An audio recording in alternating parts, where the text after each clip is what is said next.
¿Cómo están todos? ¿Bien? Bendecidos. Hey, es domingo. Creo que es puente en otros países, pero aquí no se hace eso de aventarse puentes. Qué tristeza me da. Saquen todas sus Biblias. Bienvenidos a Tricross Español. Mi nombre es Miguel.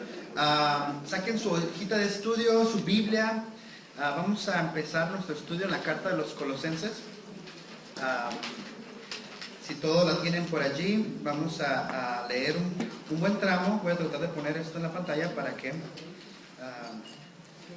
puedan ver lo que yo estoy viendo. ¿Sí cansan a ver? Sí, ¿verdad?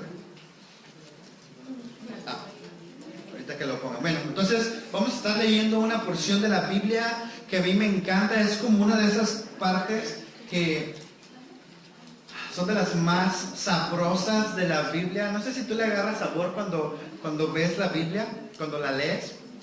Y vamos a estar viendo esa porción. Rosita, ¿crees que me puedas poner la pantalla? ¿Sí está puesta la...? Sí. Curioso que no está apareciendo. ¿A poco vamos a tener que leer todas nuestras Biblias? Bueno, vamos a tener que leer todas sus Biblias y vamos a ir volando porque no se está funcionando. Déjame ver si se puede poner. Oh, ahí está, ya. Te quiero Rosita. Ahora sí. Y vamos a responder una pregunta muy importante que es: ¿quién es Jesucristo? Vamos a estar viendo eso el día de hoy. Vamos a leer Colosenses 1 del 15 al 23 y después vamos a orar, ¿ok? Todos con Biblia en la mano, o sigan en la pantalla si no les gusta. Ya voy a quitar la pantalla para que todos sepan cómo usar sus Biblias, Le vamos a poner a democracia, pero no, porque tienen que saber leer su Biblia también, ¿ok? Versículo 1 dice así, versículo 15, perdón, dice así: Él es la imagen del Dios invisible, el primogénito de toda la creación, porque por medio de Él fueron creadas todas las cosas en el cielo y en la tierra, visibles e invisibles, sean tronos, poderes, principados o autoridades, todo ha sido creado por Él y para Él. Él es anterior a todas las cosas, que por medio de Él forman un todo coherente. Él es la cabeza del cuerpo, que es la iglesia. Él es el principio, Él es el primogénito de la resurrección, para ser en todo el primero. Porque a Dios le agradó habitar en Él con toda su plenitud. Y por medio de Él reconciliar consigo todas las cosas, tanto las que están en la tierra como las que están en el cielo, haciendo la paz mediante la sangre que derramó en la cruz. En otros tiempos, ustedes, por su actitud y sus malas acciones, estaban alejados de Dios y eran sus enemigos. Pero ahora Dios, a fin de presentárselos santos, intachables, irreprochables delante de Él, los ha reconciliado en el cuerpo mortal de Cristo, mediante su muerte, con tal de que se mantengan firmes en la fe, bien cimentados y estables, sin abandonar la esperanza que ofrece el Evangelio. Este es el Evangelio que ustedes oyeron y que ha sido proclamado por toda la creación debajo del cielo, y que yo, Pablo, he llegado a ser servidor.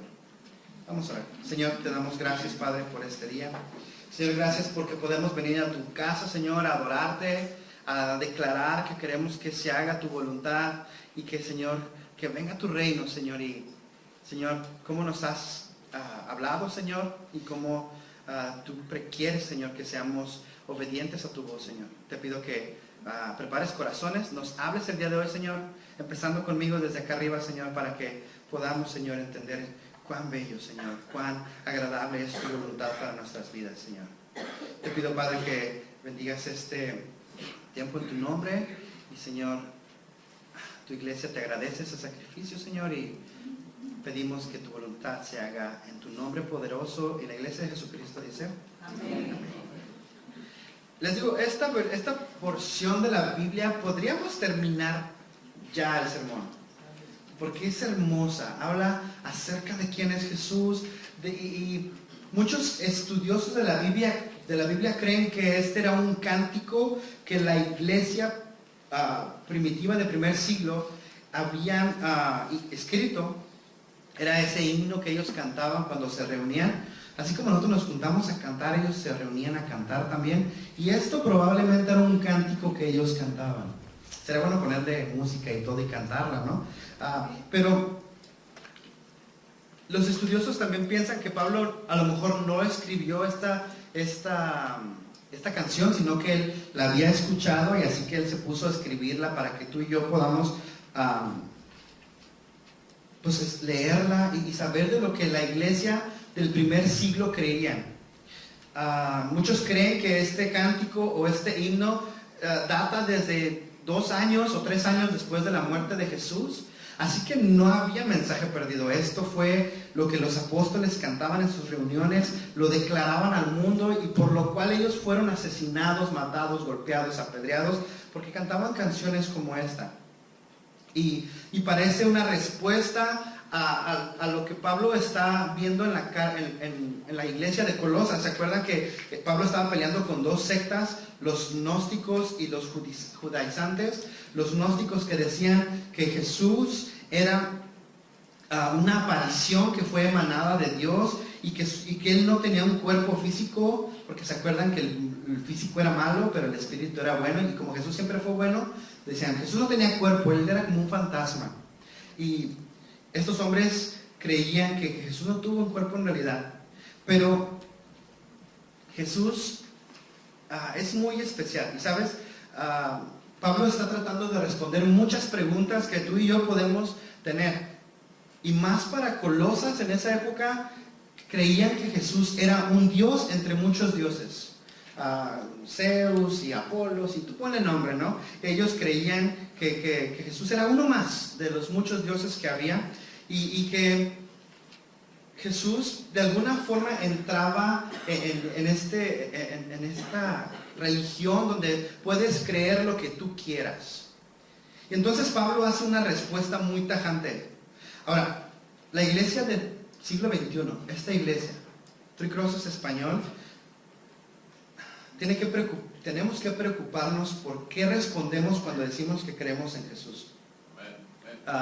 Porque tenemos que tener una respuesta correcta.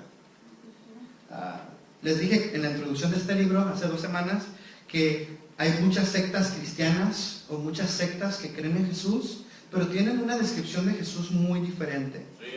Y cada persona en el mundo tiene una descripción de quién es Jesús. Muchos dicen, bueno, yo soy...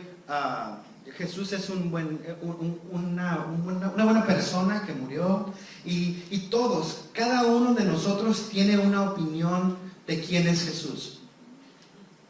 Se parecen las opiniones a los ombligos, ¿no? Todos tienen una,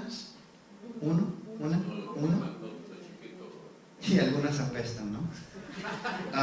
Pero Pablo hace una respuesta muy tajante. Vamos a ver lo que él dice para que nos quitemos la idea idónea de lo que tengamos una idea real de lo que es Cristo.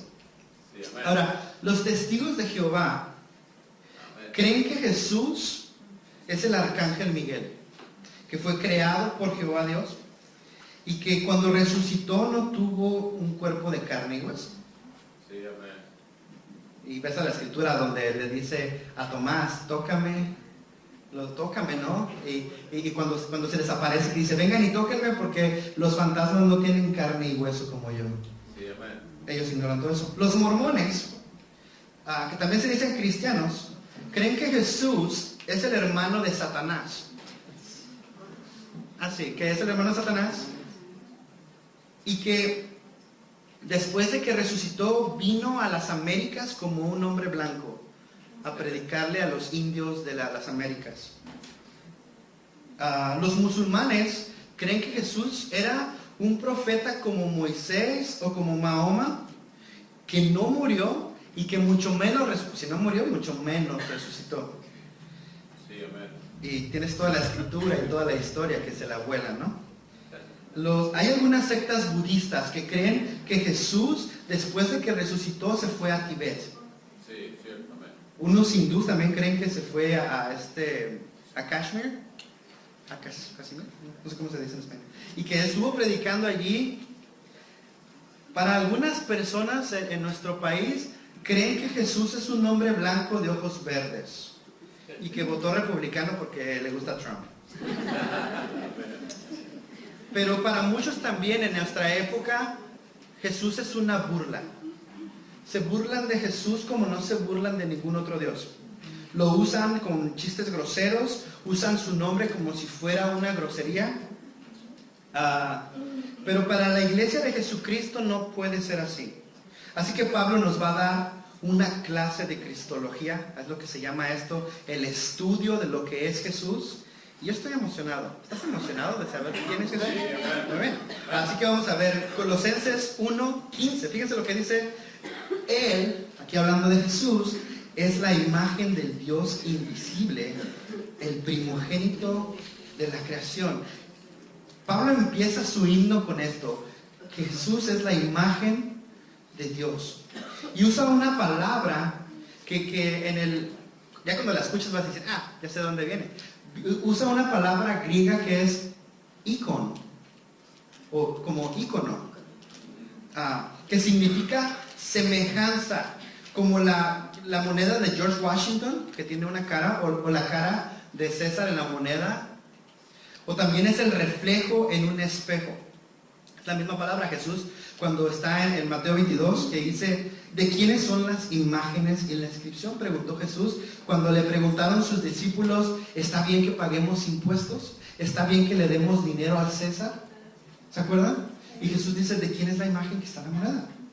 Y dijeron, pues es el César. Entonces Jesús le responde, dale a César lo que es de César y darle a Dios lo que es de Dios. La que es imagen de César, dásela a César porque es de él. Y el hombre que está creado la imagen de Dios, dáselo a Dios. Amén. Y eso es lo que es la imagen de Dios. Jesús es la imagen de Dios. De hecho, en Juan 1:18 dice, a Dios nadie lo ha visto nunca. Dice, el unigénito, que es Dios y que vive en unión íntima con el Padre, nos lo ha dado a conocer. A Dios en sí nunca nadie lo ha visto. Y si Jesús no hubiese venido a la tierra hace 2000 años, no tuvieras idea de quién es Dios. Hebreos 1:3 dice, el Hijo es el resplandor de la gloria de Dios, la fiel imagen de lo que es Él. Y Él sostiene todas las cosas con su palabra poderosa. Después de llevar a cabo la purificación de los pecados, se sentó a la derecha de la majestad en las alturas. Jesús no es otro que Dios mismo. Jesús no es otro Dios dentro de muchos dioses. Él es el único Dios verdadero. Pablo en Filipenses 2:6-8, hablando aquí de Jesús, dice que nuestra actitud tiene que ser como la de Cristo. Dice, quien siendo por naturaleza, ¿quién? Dios no consideró el ser igual a Dios como algo a que aferrarse. Jesús siendo Dios, Él pudo haber dicho, yo los voy a matar a todos, ¿no? Y pudo hacer no sé tantas cosas. Y Él dice, no, yo necesito bajar a mi creación, amarlos, identificarme con ellos. Y no se aferró a decir, bueno, yo soy Dios, ¿por qué tengo que hacer esto? Él lo pudo haber dicho, pero Él decidió bajar a esta tierra bueno, lo que dice Pablo más adelante, dice, por el contrario, se rebajó, ¿qué es? Voluntariamente, tomando naturaleza de siervo y haciéndose semejante a los seres humanos. Amén.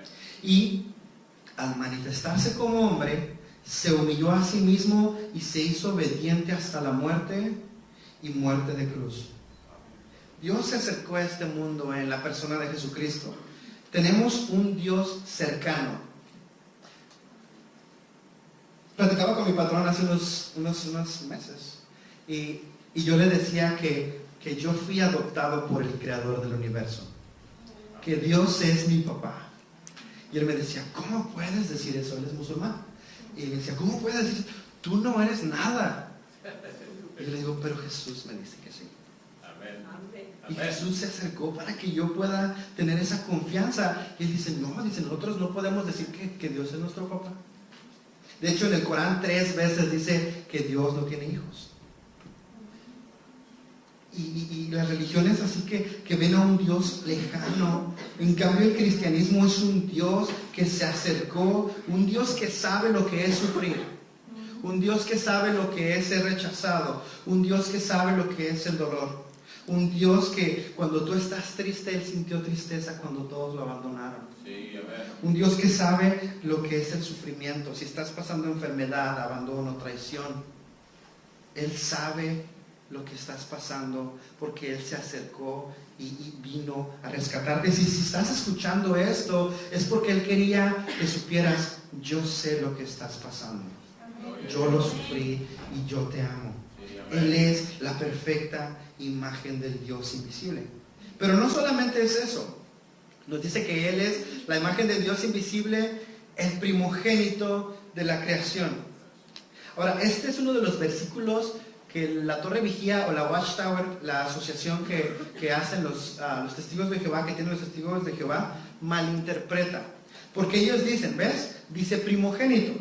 Y por ende quiere decir que fue creado. ¿Verdad? Y tú puedes decir, bueno, tiene sentido. Pero los que han estado en nuestras clases de Génesis, Pablo usa una palabra griega que es prototokos, que quiere decir el que nació primero, ¿sí? Pero también significa el que es más importante. De hecho, para tener un poquito de bases bíblicas, si no, nomás me crean, en el Salmo 89, Dios hablando de David dice, he encontrado a David, mi siervo, y lo he ungido con aceite santo. Y más adelante en ese versículo dice, yo le daré los derechos de la primogenitura, las primicias sobre los reyes de la tierra. La Reina Valera lo traduce así, Él es el primogénito de los reyes. Pero David no fue el primogénito de los reyes, ¿verdad? Fue Saúl. Saúl fue el primer rey que reinó sobre Israel, pero de algún motivo Dios ve a David como el primogénito. Eso nos habla de que Él es el más importante. Así que no solamente Jesús es el Dios, el Dios que es creador del universo, pero Él es el más importante. La pregunta sería, ¿Él es el más importante en tu vida?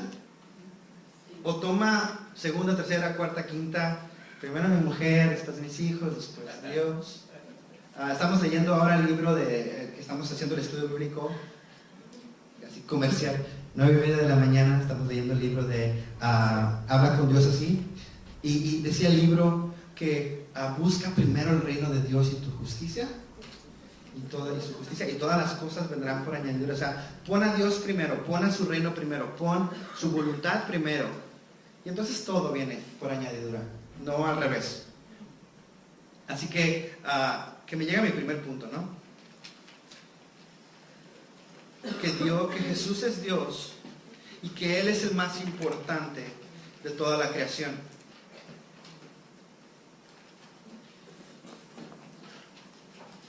Y creo que esa pregunta tendría que hablarnos seriamente. ¿Es Jesús el más importante en tu vida? ¿Sí o no? Si no lo es, ¿por qué no lo es?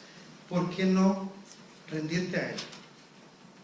Colosenses 1:16 dice, porque por medio de Él fueron creadas, ¿cuántas cosas?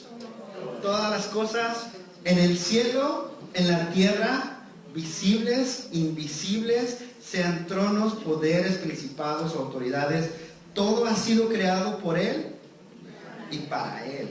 Me encanta. Pablo sigue diciendo, no solamente Jesús es Dios, no solamente Jesús es el más importante en la creación, Jesús es el creador del universo, que lo vimos la semana pasada en Juan 1, que dice, en el principio ya existía el verbo, y el verbo estaba con Dios, y el verbo era ¿quién? Dios. Dice, Él estaba con Dios en el principio. Básicamente Juan está diciendo, Jesús estaba desde antes de la creación del universo, Él ya existía, Él no tuvo inicio, Él estuvo, antes de que hubiera tiempo, Él ya existía. Y después dice, por medio de Él, aquí hablando del verbo de Dios, todas las cosas fueron creadas. Sin Él, nada de lo que llegó a existir, nada de lo creado llegó a existir. Hebreos 1:2 dice, en estos días finales se nos ha hablado por medio de su Hijo, a este designó heredero de todo, y por medio de Él hizo ¿qué? El universo. Todo fue creado por Jesús. Y me lleva automáticamente, cuando veo la creación, me lleva automáticamente a Génesis 1:1. ¿Se acuerdan cuando vimos Génesis 1:1? Si no lo viste, puedes buscarnos en YouTube otra vez, comercial. Suscríbete a YouTube, estamos ahí todas las clases. Pero Génesis 1:1 dice que en el principio Dios en el principio creó los cielos y la tierra. Y después nos dice el versículo 2 que la tierra era un caos total y que las tinieblas cubrían el abismo y que el Espíritu de Dios se movía sobre la superficie de las aguas. Y entonces versículo 3 dice, y dijo Dios su palabra, que exista la luz. Amén. Jesucristo, y existió la luz. Sí, amén. Me encanta lo que dice el Salmo 33, 6. Dice, por la palabra del Señor fueron creados los cielos y por el soplo de su boca las estrellas. Imagínate, que se haga el universo y Big Bang, ¿no? Porque Él habló y todo fue creado, dio una orden y todo quedó firme. Amén. Me gusta. Jesús es el creador de todo. Y no es como que Jesús estuvo, como que Dios creó a Jesús. Dicen los testigos de Jehová que Dios creó a Jesús y entonces Jesús le ayudó a crear el universo. Pero Isaías 44:24 dice, así dice el Señor, tu Redentor, quien te formó en el seno materno. Yo soy el Señor que ha hecho todas las cosas. ¿Quién las creó todas? Dios. El Señor. Sí, amén. Dice, yo solo desplegué los cielos y expandí la tierra. Y después pregunta a Dios, ¿quién estaba conmigo? Jesús estaba creando todo y Él es Dios. Así que me llamo al siguiente punto. Que no solamente Jesús es Dios y es el más importante, pero Jesús es el creador y todo le pertenece. Todo el universo fue creado por Él y para Él. Tu vida fue creada por Él con un propósito muy grande. ¿No tienes una idea de cuán tan grande es el propósito de Dios a tu vida? A veces, no sé si tú te sientas igual, pero yo a veces me siento sin propósito, como que no tengo ganas de ir a trabajar. Digo, ¿para qué me levanto? O sea, es lo mismo todos los días. Trabajo mucho, pagan poco. Me regañan mucho. Pero realmente cuando te has sentido así es porque necesitas reconfigurar tu vida, apuntarla al propósito que tiene Dios para tu vida y entonces ser un poquito más útil para el reino de Dios. Y no les estoy diciendo inútiles. Pero yo tenía una bicicleta. Tenía una hermosa bicicleta blanca que la dejé en el patio. No, bueno, para que se la hayan robado. La dejé en el patio y se quedó allí por mucho tiempo. Y se ve bien bonita. Y de repente con el tiempo se empezó a oxidar.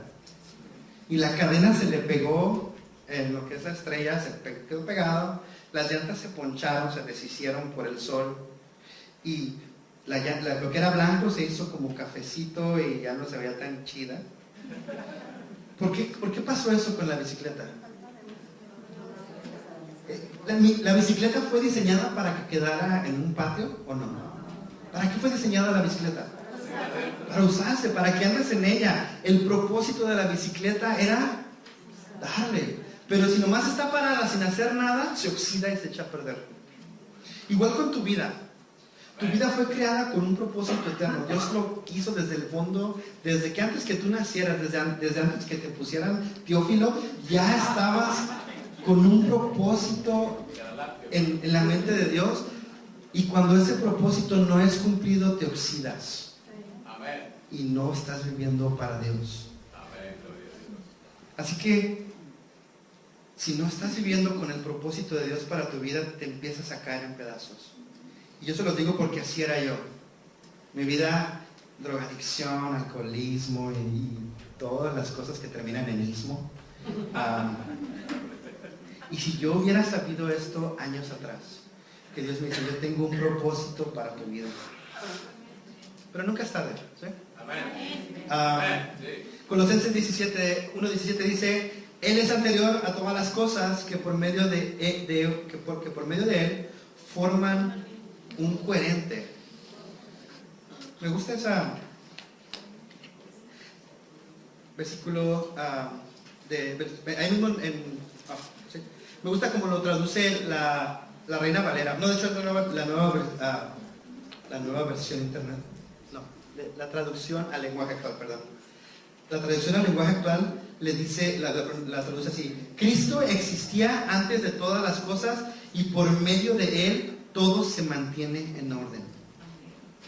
Me gusta. No solamente es que Dios creó todo, pero Cristo está manteniendo todas las cosas así, que sean coherentes. Imagínate si Cristo no estuviera sosteniendo el universo, todo se cae a pedazos. Sí, amén. Ni siquiera tuviéramos la ley de la lógica, ¿no? Yo estuviera aquí hablando en chino y ustedes ni me entendieran, pero aquí estuvieran de todos modos.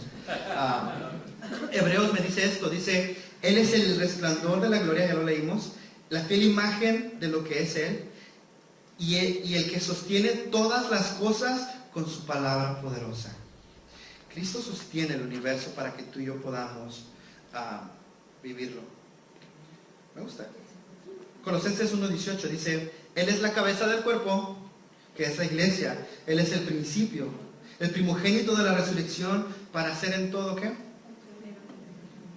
Y me gusta que Pablo use esta analogía. Pablo usa demasiado en Romanos 12 usa esta analogía, en Efesios 4 usa la analogía de que Cristo es la cabeza de la iglesia. Básicamente lo que quiere decir esto es que Jesús manda. Amén. Que Jesús es el mero de la iglesia. Y muchas veces como iglesia, y hay iglesias que se olvidan de que Jesús es el que manda. Sí, amén. ¿Sí? Que Jesús le dice a Pedro, apacienta mis ovejas, y entonces los pastores dicen, no van para allá, son mis ovejas, ¿no? Y entonces Jesús dice, no, son mis ovejas, te las estoy dando para que me las cuides un rato.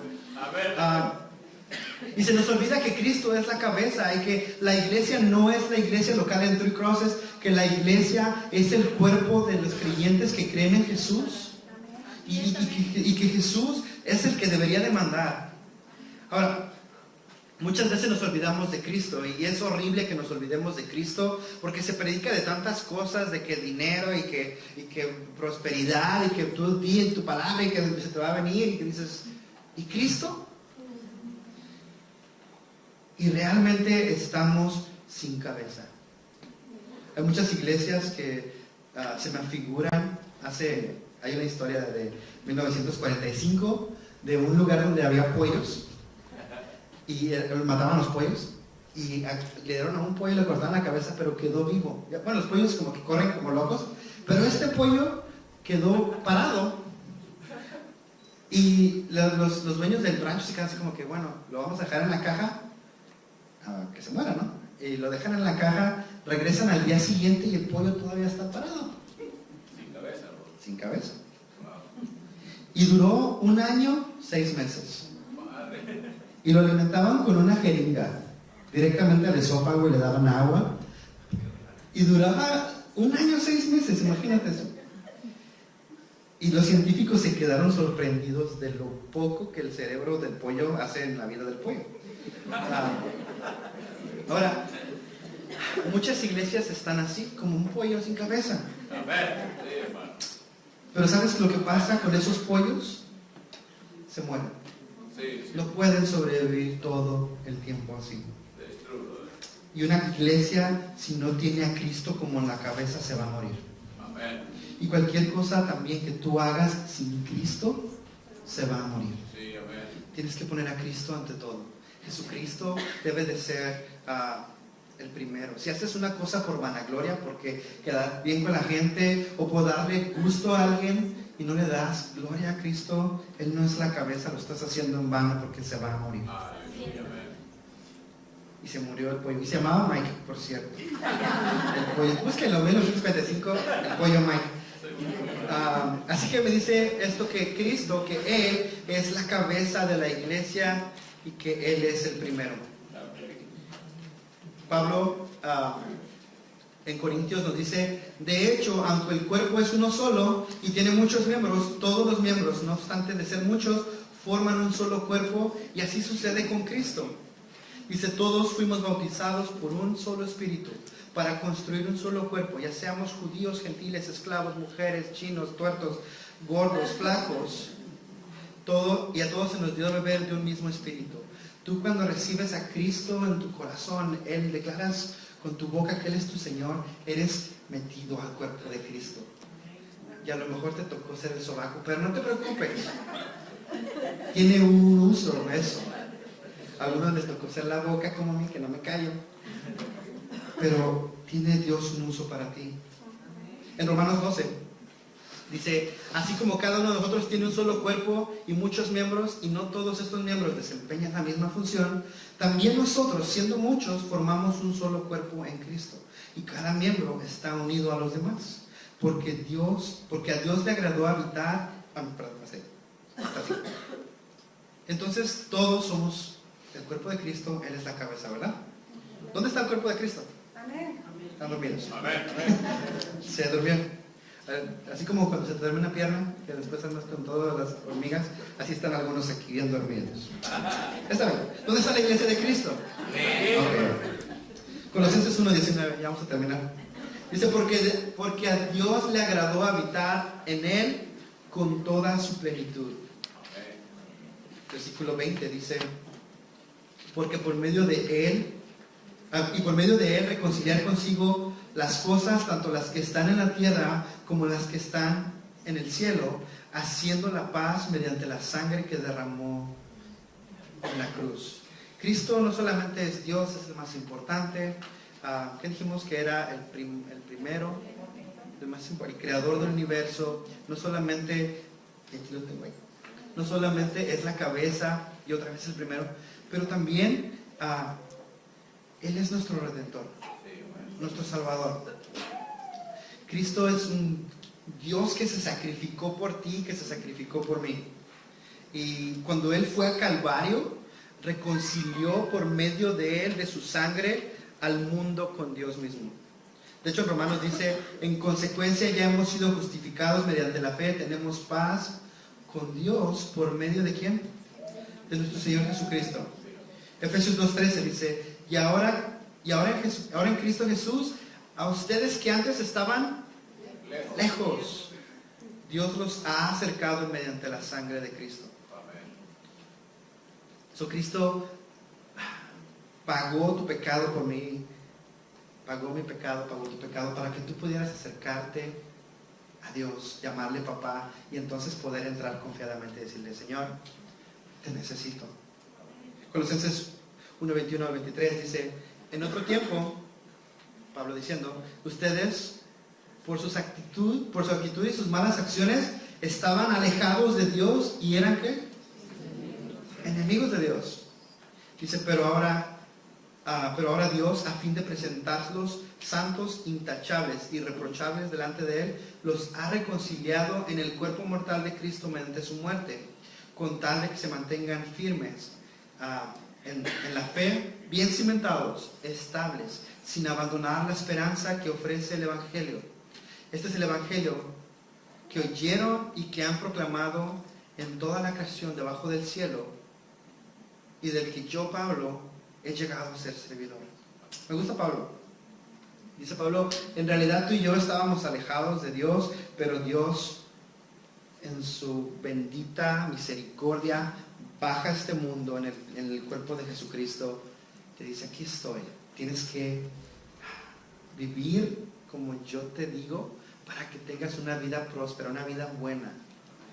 Para que puedas salvar lo que queda en este mundo. Estábamos hablando hace rato que estábamos dando el estudio del libro del pastor Larry, que decía el pastor que tomó como ejemplo las Torres Gemelas, y dice que muchas veces uno quisiera que ya viniera Jesús, porque ves la maldad en la gente, ves ataques, lo que pasó el jueves, donde una persona racista se metió a una mezquita y mató a 50 personas, simplemente porque no eran blancos. O ves lo que pasa en Venezuela, que hay gente sin comida, sin luz, sin agua, muriéndose de hambre, comiendo de la basura, y dices, ya quisiera que viniera Jesús y me rescatara. Y solamente en el cristianismo podemos encontrar un Dios que se preocupa por nosotros. En Efesios 2:3 dice, en ese tiempo también todos nosotros vivíamos como aquellos impulsados por nuestros deseos pecaminosos. Nos dejamos llevar por la ofrenda. A ver qué sale. Dice, siguiendo nuestra propia voluntad y nuestros propósitos. Como los demás, éramos por naturaleza objeto de la ira de Dios. Nosotros hacíamos lo que queríamos y muchas veces cuando haces lo que quieres te va más mal. Me gusta lo que dice un predicador que dice que hay dos tipos de disciplina de Dios. Una donde te dicen no. Hey, cálmate, no te voy a dejar que hagas eso. Dice, y esa disciplina es buena.